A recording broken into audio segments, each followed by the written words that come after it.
Magandang araw mga bata. Ang sektor ng agrikultura ay may mahalagang papel na ginagampanan upang ang mga mamamayan ay magkaroon ng sapat na pagkain sa kanilang hapag. Alamin natin ang mga batas at ordinansang umiiral sa bansa na kailangang sundin upang mapaunlad ang agrikultura. Ang ating layuning pampagkatuto para sa araw na ito ay natalakay ang mga batas, lokal na ordinansa, ahensya ng gobyerno, non-government organization, at serbisyong kanilang naibibigay ukol sa paghahalaman. Pagkatapos ng aralin, ikaw ay inaasahang: una, nakatatalakay ng buod ng RA 10068 o Organic Agriculture Act of 2010, pangalawa, nakatatalakay ng buod ng RA 9003 o Ecological Solid Waste Management Act of 2000, at panghuli, nakatutukoy ng mga ahensya at organisasyong tumutulong sa paghahalaman at mga serbisyong kanilang ibinibigay. Subukin natin ang inyong alaala. May inihanda akong maikling laro na pinamagatang Fact or Bluff, para balikan at i-refresh ang inyong natutunan noong nakaraang talakayan. Isagot ang fact, kung ang tinutukoy sa pangungusap ay totoo, at bluff naman kung hindi. Handa na ba kayo mga bata? Ang hydroponics ay isang makabagong paraan ng pagtatanim kung saan ang mga halaman ay nabubuhay sa tubig sa halip na lupa. Fact or bluff?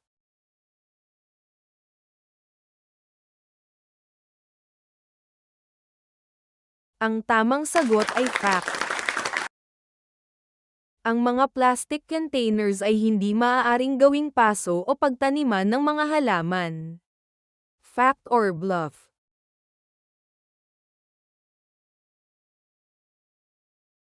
Ang tamang sagot ay bluff. Dahil maaaring i-recycled ang mga plastic containers at pagtaniman ng mga halaman. Ang dish gardening ay isang sining ng paghahalaman na nagpapakita ng paglikha ng mga miniature landscape sa loob ng isang malapad na paso o lalagyan. Fact or bluff?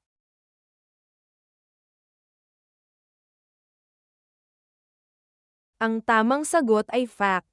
Nakuha mo ba ang tamang sagot mga bata? Yes! Nakatutulong ang paghahalaman para mabawasan ang polusyon. Fact or bluff?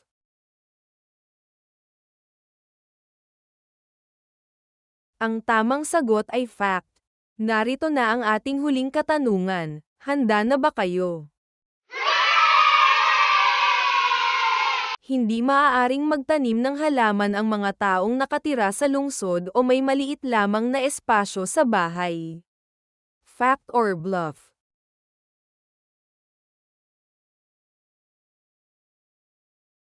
Ang tamang sagot ay bluff, dahil ang mga taga-lungsod ay maaaring magtanim sa mga window sills, rooftops, o apartment balconies.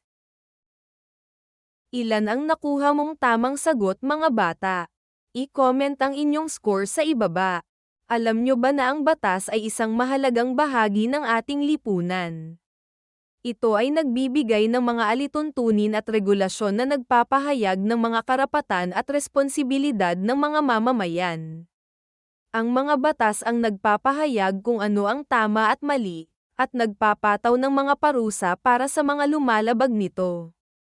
Ito ay umiiral sa buong bansa na dapat sundin ng mga mamamayan ng Pilipinas o mga dayuhang pumapasok sa ating bansa. Samantalang ang ordinansa naman ay mga batas na umiiral at pinagtibay sa isang lokal na pamahalaan at sumasaklaw lamang sa mga mamamayan ng lungsod, bayan o mga barangay. Narito ang mga halimbawa ng batas sa agrikultura. Ang RA 10068 o Organic Agriculture Act of 2010 ay pinirmahan ni dating Pangulong Gloria Macapagal Arroyo noong ika-6 ng Abril taong 2010. Layunin nitong palakasin ang organikong pagsasaka sa Pilipinas upang mapabuti ang lupa at kita ng mga magsasaka. Ang batas na ito ay naglalayong bawasan ang polusyon, protektahan ang kalikasan, at makatipid sa mga imported na produkto sa pagsasaka. Kasama sa programa ang paggamit ng mga natural na pataba at pestisidyo, at isang kampanya para turuan at himukin ang mga tao tungkol dito. RA 11511 Ang batas na ito ay inaprubahan ng dating Pangulong Rodrigo Roa Duterte noong ika-23 ng Disyembre taong 2020 bilang pag-amyenda o suporta sa RA 10068. Sinusugan ng batas na ito ang pagpapalawig sa organic agriculture na naunang ipinatupad sa ating bansa. Sinusuportahan nito ang pagpapanatili ng pagkonsumo at produksyon sa pamamagitan ng pagtatatag ng isang komprehensibong programa para sa pagsulong ng mga sistemang organikong agrikultura na nakabatay sa komunidad kasama ang isang pambansang kampanya na pang-edukasyon at promosyon para sa kanilang paggamit at pagproseso sa natural na paraan. Sinasaklaw din nito ang mga kampanya sa kamalayan ng mga mamimili at mga benepisyo ng pagkonsumo ng organic na pagkain at ng iba pang produkto. Ang RA 9003 o Ecological Solid Waste Management Act of 2000 ay pinirmahan ni dating Pangulong Gloria Macapagal Arroyo noong ika-26 ng Enero taong 2001. Layunin nitong magpatupad ng sistematiko at komprehensibong programa sa pamamahala ng solidong basura. Ang mga pangunahing layunin ng batas na ito ay: una, siguruhin ang maayos na kalusugan at kapaligiran. Pangalawa, gamitin ang mga pamamaraang environment-friendly para mapangalagaan ang likas na yaman. Pangatlo, magtakda ng mga patakaran para sa pamamahala ng solidong basura at pagbabawas ng basura sa pinagmulan, kabilang ang pag-compost, pag-recycle, at muling paggamit. Pang-apat, siguruhin ang tamang segregasyon, koleksyon, transportasyon, imbakan, at pagtatapon ng solidong basura. Pang-lima, itaguyod ang mga pambansang programa sa pananaliksik para sa pinahusay na pamamahala ng solidong basura. Pang-anim, hikayatin ang mas malaking partisipasyon ng pribadong sektor sa pamamahala ng solidong basura. Pang-pito, panatilihin ang pangunahing responsibilidad ng solid waste management sa mga lokal na pamahalaan. At panghuli, hikayatin ang kooperasyon at regulasyon sa paglikha ng basura. Mga ahensya ng pamahalaan na tumutulong sa agrikultura. Una, Department of Agriculture. Ito ang ahensya ng pamahalaan na nangangasiwa sa mga gawain, programa at proyekto na pang-agrikultura. Ito ang kagawaran na tagapagpaganap ng pamahalaan ng Pilipinas na responsable sa pagtataguyod ng pag-unlad at paglago ng agrikultura at pangisdaan. Pangalawa, Department of Environment and Natural Resources. Ang DENR ay ang kagawaran ng ehekutibo ng pamahalaan ng Pilipinas na responsable sa pangangalaga, pamamahala, pag-unlad, at wastong paggamit ng bansa sa likas na yaman, partikular na ang kagubatan at mga lupang pastulan, yamang mineral. Kabilang ang mga nasa reservation at watershed area, at mga lupain ng pampublikong domain, gayon din ang paglilisensya at regulasyon ng lahat ng likas na yaman na maaaring itadhana ng batas upang matiyak ang pantay na pagbabahagi ng mga benepisyo na nakukuha mula rito para sa kapakanan ng kasalukuyan at mga susunod na henerasyon ng mga Pilipino. Pangatlo, Department of Trade and Industry o DTI. Ang kagawaran ng kalakalan at industriya ay ang kagawaran ng tagapagpaganap ng pamahalaan ng Pilipinas na responsable sa pagsulong, pamamahala, regulasyon, at paglago ng industriya at kalakalan. Saklaw din ng ahensya ang tulong para sa sektor ng agrikultura sa pagtatakda ng presyo ng mga inaning produkto ng mga magsasaka upang ibenta sa mga merkado o pamilihan. Pang-apat, Technical Education and Skills Development Authority o TESDA. Ang pangasiwaan sa edukasyong teknikal at pagpapaunlad ng kasanayan ay nagsisilbing instrumento ng Pilipinas sa technical vocational education and training. Bilang ahensya ng gobyerno, inatasan ang TESDA na pamahalaan at pangasiwaan ang technical education and skills development ng Pilipinas. Layunin nito na mapaunlad ang lakas paggawa ng mga Pilipino na may world-class competence and positive work values na nagbibigay ng dekalidad na teknikal na edukasyon at pag-unlad ng kasanayan sa pamamagitan ng direksyon, patakaran, at programa nito. Tumutulong ang TESDA sa sektor ng agrikultura sa pamamagitan ng pagbibigay kasanayan sa agri-crop production, horticulture, at organic agriculture sa mga nagnanais kumuha ng mga short-term courses. Panglima, Department of Labor and Employment o DOLE.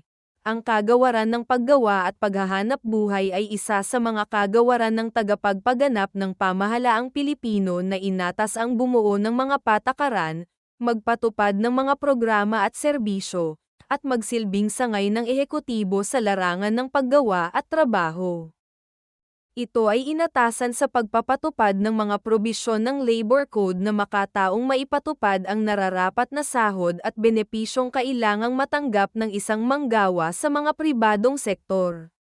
Tumutulong ang ahensya ng DOLE sa mga manggagawa sa bukid tungkol sa kanilang sahod at benepisyo. Panghuli, Department of Science and Technology o DOST, ang kagawaran ng tagapagpaganap ng pamahalaan ng Pilipinas na responsable sa koordinasyon ng mga proyektong may kinalaman sa agham at teknolohiya sa Pilipinas at bumuo ng mga patakaran at proyekto sa larangan ng agham at teknolohiya bilang suporta sa pambansang kaunlaran. Ang ilan sa mga gawain ng DOST ay tulungan ang sektor ng agrikultura na makatuklas ng mga makabagong paraan na makapagpapagaan ng mga gawain ng magsasaka. Mga ambag ng siyensya sa ating lipunan ng DOST. Una, bumuo at magpatibay ng komprehensibong National Science and Technology Plan, at subaybayan at koordinahin ang pagpopondo at pagpapatupad nito. Pangalawa, itaguyod, tulungan, at kung naangkop, magsagawa ng pananaliksik at pag-unlad ng agham at teknolohiya sa mga lugar na natukoy na mahalaga sa pag-unlad ng bansa. Pangatlo, itaguyod ang pag-unlad ng teknolohiyang katutubo o lokal sa ating mga lugar at ang pag-aangkop sa pagbabago ng teknolohiya. Pang-apat, magsagawa ng mga makabagong disenyo at inhinyeriya upang madagdagan ang mga produkto ng pananaliksik at pag-unlad, at panghuli, itaguyod, tulungan, at pag-ibayuhin ang pananaliksik. Mga samahang tumutulong sa sektor ng agrikultura ng bansa. Ang Food and Agriculture Organization o FAO ng United Nations ay isang espesyal na ahensya ng United Nations na nangunguna sa mga pandaigdigang pagsisikap upang labanan ang gutom ng mga kawawang mamamayan ng mga bansang kasapi ng United Nations at mapabuti ang nutrisyon at seguridad sa pagkain. Ang Latin motto nito, Fiat Panis, ay nangangahulugang, Let there be bread. Ito ay itinatag noong 16 ng Oktubre taong 1945. Nanguna ang FAO upang mangolekta, magtipon, at maglimbag ng mga impormasyon tungkol sa agrikultura, mula sa mga istatistika ng output hanggang sa isang katalogo ng mga sakit ng mga pananim. Kabilang sa mga nagawa nito ay ang paglalathala ng unang census ng agrikultura noong 1930. Ang pambansang kilusan ng Samahang Magsasaka o PAC-ISAMA ay konfederasyon ng maliliit na magsasaka, mangingisda, katutubo, kababaihan, at kabataan sa kanayunan. Naglalayong magtatag ng pinalakas at progresibong komunidad. Layunin nito ang mga sumusunod. Una, palawakin ang mga modelo ng farm business upang maabot ang 150,000 magsasaka sa 81 lalawigan. Pangalawa, Bumuo ng isang pambansang federasyon ng agri-cooperatives at makipag-ugnayan sa iba pang organisasyon para sa pag-unlad ng agrikultura, negosyo, at mga serbisyo sa pagpopondo. At panghuli, tumulong sa pagpasa ng mga bagong batas at pagbutihin ang mga programang pampubliko para sa sektor ng agrikultura, pangingisda, at kagubatan. Ang magsasaka at siyentipiko para sa pag-unlad ng agrikultura o masipag. Ang masipag ay isang network ng mga organisasyon na pinamumunuan ng mga magsasaka, NGO at mga siyentipiko na nakabase sa Pilipinas. Layunin ng grupo na magtulungan sa paglaban sa mga epekto ng genetically modified crops, chemical farming at mga teknolohiya na ipinapataw sa mga magsasaka sa konteksto ng Green Revolution, na ang legacy ay patuloy pa rin hanggang ngayon. Ang paksa na ating pinag-aralan mga bata ay tumutukoy sa mga batas at ordinansa na ipinatutupad ng ating pamahalaan. Bilang mga responsableng mamamayan ng ating bansa, marapat lamang na tayo ay tumalima at tulungang maipatupad ito sa lahat ng tao. Bilang mahuhusay na mag-aaral, tulungan natin ang ating pamahalaan na patuloy na pairalin ang pagkilala sa ating mga batas, gayon din ang ating pagpapahalaga sa mga ahensya ng gobyerno upang mapaunlad ang sektor ng agrikultura na kabilang sa mga paksang na pag-aralan sa kabanatang ito. Kaugnay din ng pag-aaral sa mga batas ay ang mahahalagang papel na ginagampanan ng mga ahensya ng ating gobyerno upang suportahan ang sektor ng agrikultura. Ano ang inyong refleksyon para sa araw na ito? Sagutan natin.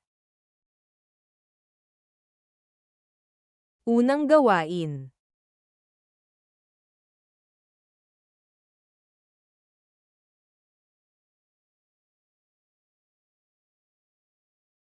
Ikalawang gawain.